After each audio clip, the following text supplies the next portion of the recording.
Mana versus TLO Game 2 will be played on Odyssey once more, and that's in general a very good Zerg map, so let's see if TLO can ride on that Zerg wave of victory that has been floating over the Odyssey as well. No, this is Daybreak. Oh, sorry. Well, I am completely lost right now. They look so similar. It's because you told me that Daybreak looks like Odyssey. They look so similar, really. It's like if you put Odyssey in a mirror and just switch things, it would be Daybreak. No, the thing is, like, I always sit up kind of straight when the camera is, but the moment the camera goes off, like, I dump into my chair. Like, I always sit at home, you know. Just like melts into shoulders down. But actually, when I sit so straight, the lights are kind of reflecting the studio lights on my screen, so I couldn't really see the minimap as clear as I should have had. Anyway, Ben, thank you for correcting me. I was so confused. I was like, what? Of course, the map is Daybreak. TLO is our blue Zerg spawning at the right top side of this map. And Mana is our lovely Polish Zerg. Polish Protoss. The King of Silver, as I like to call him. Oh, I hate it when you call him that. Yeah, that always makes me so sad. Why? Because nobody wants to be the King of Silver. Why not? Like, I would love all the second places that Mana has. Second place DreamHack, second place ESWC, second place Gamers Assembly. How awesome is that? Third place Gamescom, third place IPL2. But then you're just haunted by this inability to ever win, right? And he won the Median Trophy in France pretty recently. I don't know. The King of Silver title, it would hurt my heart. Oh, yeah, I noticed that before. Well, I can just call him. You know, we have a saying here in America. Well, let me think. What could you guys possibly say? I don't know. It's about second place. Second place is the first loser? That's it. Ah, not bad. That's it.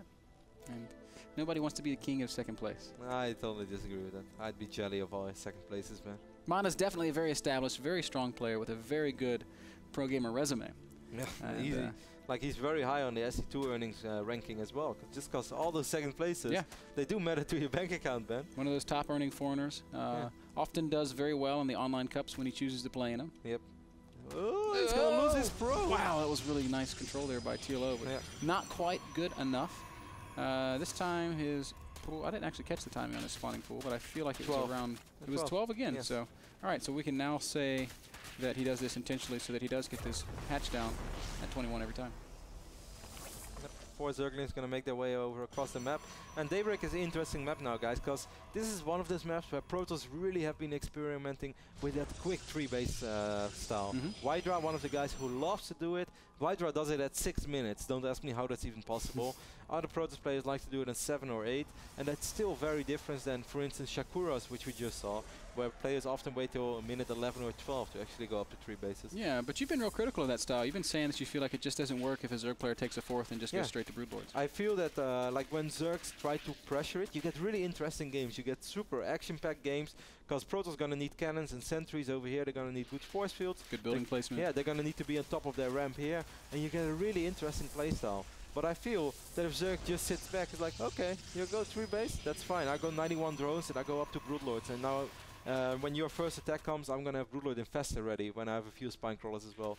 I actually downloaded all the replays of Wydra against Red. Wydra posted that on his Twitter, by the way, guys. If you don't follow Wydra on Twitter, you're doing it wrong. Yes. Because you have to follow Wydra. That literally is killing esports. Yes, yeah, I agree. Why would somebody not follow Wydra? The only excuse for not following Wydra is not having Twitter. Yeah, I couldn't have said it better myself. But anyway, and I watched those games, and one of those, like on Cloud Kingdom, Wydra tried to go for really quick 3 bases as well, and Red did exactly what I often say. It's like, okay, you got quick 3 bases, all right, let's see how you deal with this. And Red's economy was just insane. It's like, when both players have the freedom to macro, Zerg still macros so much quicker than Protoss. So I'm very curious to see how Mana plays this out, man. Yeah. I like Mana's control on that Zealot. I don't know if you were seeing it or not. As you can see that I love to talk about this new Protoss style, because I just haven't made my mind up around it. And one hand is so cool and it gives really action-packed games, but I just feel it's so weak against when a Zerg just ignores it and macros up like a madman. TLO's got that fast 3 base going, taking his 2 gases at 6:15. If you were going to compare this replay to a Stefano replay, it would look pretty damn identical, because that's exactly how Stefano opens. We'll see if there are any adjustments as things play out, but I would anticipate a Roachwarren and an Evo chamber around 55 supply, and then we'll see. Yeah, he waited a long time with those extractors, he said, but that style became popular. Zergs knows they can pull pretty much anything up. They have perfect map control right now. Nothing really is happening on the map. We do have a single hero zealot who's going to make his way over, but TLO just makes 6 links and he knows he's going to be fine. Oh, sorry for that. Got hiccups. Well, hiccup action. Not bad. Lings are going to come poke down into the middle. They should. I swear. Well, this pylon looks so big, huh? For a sec, that pylon almost looks as big as a gateway. Super pylon. Super pylon. Even when it gets picked off, it still powers your buildings. It's the pylon that Torsus wishes he had. Yes. Cute Zergling control here by TLO, manages to kill a Zealot with at the cost of just 1 Ling. And now he's got that tower control back. Mana right now, looking as if he might be considering this fast 3 base style. And he is. Yeah, it's 8 minutes and 5 seconds, which is reasonable, which is quick, of course. Like it's quicker than most other maps, and Daybreak really allows that playstyle as well. And still, now we're going to see how TLO is going to react to this. He's straight away making 22 links. TLO has perfect map control, by the way, or at least map vision. He knows everything. He always knows what's going on.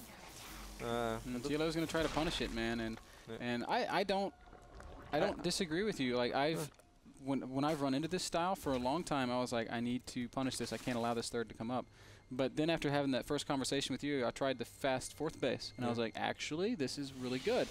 And so TLO, you know, he's putting himself in a situation where he has got to do some damage. Yeah, that's the exact thing. It's not bad by any means, because he's still, like, Mana's going to have to defend really well. Mana's going to have excellent minimap awareness. As you said, building placement super important. And we're going to see a very action-packed game if TLO is actually going to do this. But as you said, TLO is going to have to do something now. And if you would just sit back on 4 bases and drone up, you have a completely different game. But still, this could work. I mean, I die against it quite often. I try to copy Mana, Hydra, and all those other cool guys. And I die to random Grandmaster League Zergs when they do it, just because I don't have the same reaction time as they do. So we'll see. Oh, Mana, so good. Nails the force field. TLO was going to try to punish it with pure speedling. He is taking a 4th base, so he's not going all in with Lings and Roaches. So this isn't as much of a commitment as it would have been had he done what I just described. But with just pure speedlings, he basically invested only larvae. Lings are very, very cheap. Again, he's taking that 4th. He's building these extra drones. So he's actually doing the complete opposite then. Like for a second, maybe he just wanted to give Mana the idea that he really wanted to punish it, and hopefully that hope that Mana would make 5 cannons over here. But Mana actually only made 2. Confidence in his force fields. Well, Mana's been scouting with Hallucinate, and he's just seeing everything. This little hallucinated Phoenix making its way over the natural right now. He knows exactly what's going on TLO's side of the map. You know from who Mana got this? Do I want to know? Vampire Slayer 338. He's back, bro. Man, I have never gotten more hate in my life than I did when I was like not laughing at your stupid Vampire Slayer joke. I got like 900 tweets. People being like, "Why didn't you think that was funny?" Or why didn't you get the joke? And I was like, I did get the joke. I just didn't think it was that funny. Kev, do you think Vampire Slayer 338 is funny? I still think it's funny. Or X Night Stalker X. You know that Kev thinks he tells a funny joke, like, because he just immediately starts laughing like really, really hard. A couple of zealots are walking out, getting surrounded by the links of TLO. TLO getting that 4th base in the right bottom side of the map. And already Hive is on the way, Ben. Hive is on the way, Spire is on the way. I like what TLO is doing right now. Like, he could have tried to bump his head really hard into this. I love this, by the way, by Mana. That one single cannon helps out so incredibly much against certain pressure. Yeah. And look at that Overlord positioning from TLO. Yeah, it's really nice. They have speed, so he can get them out of there if Mana starts to push. I like what TLO's doing a lot. He's using these speedlings to secure this map control, so Mana can't just march out of his base freely. He's basically at risk of a counter. He's going to have to make good engagement. This is like the ultimate Overlord creep highway. I cannot believe that TLO is doing this. How fast is he playing? He's not even playing that fast right now. 113 average APM. Look at the production tab, man. Yeah, everything. Good. Hive, Spire, drones, infestors, upgrades. Crypto Murs. Spines and queens and everything, man. Getting even a macro hatch somewhere. No, it's a 5th base. What number did I mention earlier in this game, man? 91? Yeah, 91 drones. The magic number. TLO has stopped on that. He's also getting his Greater Spire. And he's even going to invest some fungals in killing that Observer. I like that. Yeah, because I do that too. makes Mana worry. Vision is everything in StarCraft 2, and certainly on the highest level. Look at if you're Mana right now. This is what you see, man. Yeah, This is like going behind the wall in Game of Thrones. There's only darkness. Nobody knows. I know it's behind the wall because I've read all the books. Look at you being so smart. look at me, smart guy. I think all of you guys that are watching the show should stop and go read the books, because the books are so TLO good. is a really big fan of the books as well. They are awesome. But yeah, I mean, you're right. Mana's in the dark, but if he wants to see, he can still hallucinate that Phoenix and float out and see what's up. He's got to feel. Man, TLO is just getting everything. Greater Spire is finishing up. His economy is great. The Corruptors are pouring out. Mana has no Stargate. And this is the problem when you go for 3 quick bases. Like, you just can't really put any pressure on Zerg unless you want to walk out with a really handicapped army, no blink, no real upgrades, no Colossus with thermal lens. Then you put yourself to great risk as well. But the thing I like most about the way TLO is playing is that he's got his army forward. He's saying to Mana, all right, if we fight, we're going to fight on your side of the map at least twice. Whoa, Zerglings! Hitting a little ballsy. Made a charge at that ramp and then changed their mind. TLO knows how to deal with this. Maybe he's been watching the replays as well. Maybe. I'm sure the TLO follows White on Twitter. Of course he does. It's Yeah. White Raw. Dude, everybody follows White Raw on Twitter. I know. How many viewers do we have? White Raw has that many followers times 30. Not that many, but he deserves it. Let's keep it at that. White Prism right now on the south side of this map. I'm not sure what Mana's going to try to do. We see Storm being researched as well. I mean, Mana's going to get a sick army, guys. Don't get me wrong. But you know what I often say, Ben? 3-base Protoss is pretty scary, but I feel that 4-base Protoss is actually when it gets really tricky for Zerg. Because all I feel that 3-base Protoss can do is get a lot of gateways, is get really nice upgrades, and get one super scary army with a little bank. That's what I feel 3-base Protoss is. TLO is playing this brilliantly. I don't think he's made a single mistake this game. I was questioning the Zerglings, but they weren't a big commitment. No, like, I mean, it would have, like, we could have questioned that if he actually continued that with 100 more Zerglings and then a ton of roaches. But Stalker's being very... Oh, that's a pretty good fungal on a big clump of Stalkers. He's going to drop a couple more. TLO's going to get a lot of Stalker kills here before the real fighting even begins. I love this maneuver. Mana's just going to back up. Broodlords are already out. What are these Overseers doing? Just checking things out. It's over here. I was like, wow, Muta switch, did I miss it? Looks like you don't have Thermal Lance yet. 60 minutes into the game. Small mistake by Mana. Mana is trying to... even... Look at TLO. You're so cheeky, TLO. Burrows that... Mana... Oh, he's not maxed. I was like, oh, could he be maxed? He can't build an Observer. Oh, my God. But that, of course, is not the case. I'm not sure where his Observer is. It died, and he hasn't... Oh, he does have one out. He has one. And there it is. But right now, look at this, man. This is when the real fun starts for Zerg. That Broodlord army. Lings again try to come in and block this third base, but this time just a little bit too slow. Overlord gets picked up as well. And this is actually kind of a nice map for Broodlord Infestor as well, in my opinion, because this is, it's not super narrow, but it's narrow enough to make it tricky for... it's narrow enough that if you blink forward, you're going to lose all your Stalkers. Zergling run by. Nice, well, not nice enough. Force field by Mana there. Yeah, that's a good job. Ling's going to make their way down to the third base again. A good warp in by Mana. He's going to need some more reinforcements, so those Zealots are not going to hold up against these well-upgraded Zerglings. Very long hold position being used right now, so Mana's going to end up losing a smart position, smart to do hold position right over here. He's going to use Burrow as well. What position doesn't kind of get enough? No! One Ling. One little hero. That's so annoying though, because this one Ling can kill 3-4 probes with these upgrades. Especially if he unburrows during a fight. Yeah. So, I feel like TLO's played this game so well. I want him to win because he's done everything right, and I want to see a game 3. So Broodlords are out, Corruptors are out, Infestors are out. We've got 10 Broods, 13 Corruptors, 9 Infestors, and the rest is Drones and Queens, guys. It's just Infestor Brood against the Protoss Deathball. Mana's just now starting that first Stargate. It's gonna be a long time before Mothership's ready. I do agree with you. The TLO's been doing everything right so far, but this is about the moment where I would like to see him at least putting on some pressure. Because as I said before, 4-base Protoss, that's the moment when Zerg has to do something about Protoss. Otherwise, it gets really scary. We see Mana right now with a big bang, so that also means he's gonna have a really big warp in during the next fight.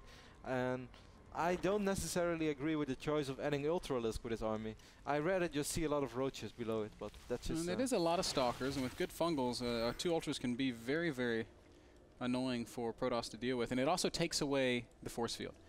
Although with everything on with there being no real ground army, why do you care about force field? Oh, TLO made the Spinecrawler trick. Sorry that I wasn't watching, guys. Didn't expect it. But we can see right now TLO at 209 out of 200 supply.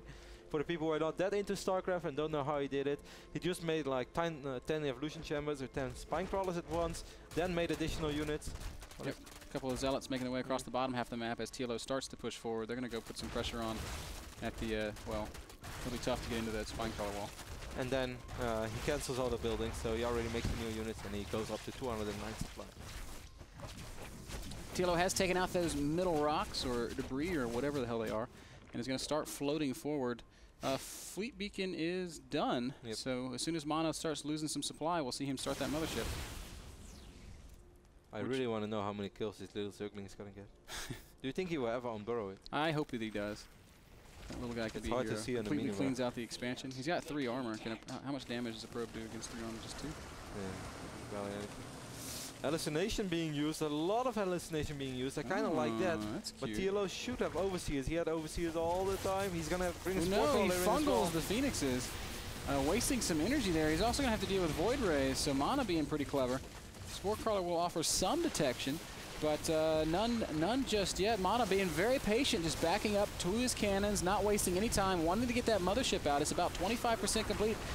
Whoa, nice feedbacks there by Mana. He's even going to storm away these infested Terrans. That's very cute play. Infestors still have some energy. Queens are also there, dropping a lot of transfuse. Corruptors are fighting these Void Rays. They don't need to be. Stalkers blinking forward. I can't tell what's happening. It's TLO with the supply lead, though. Yeah, the Spike Roll is helping out so much. Beautiful transfusions there by TLO. Did you see that? How many transfuse he dropped? Really, really excellent, top-notch army control right there by Liquid Zerg. Beautiful late-game army control here by TLO. Mana's supply is plummeted. He's down to about 120. He's still got a lot of money, though. The question I have is, where's that big warp-in going to take place? Yeah.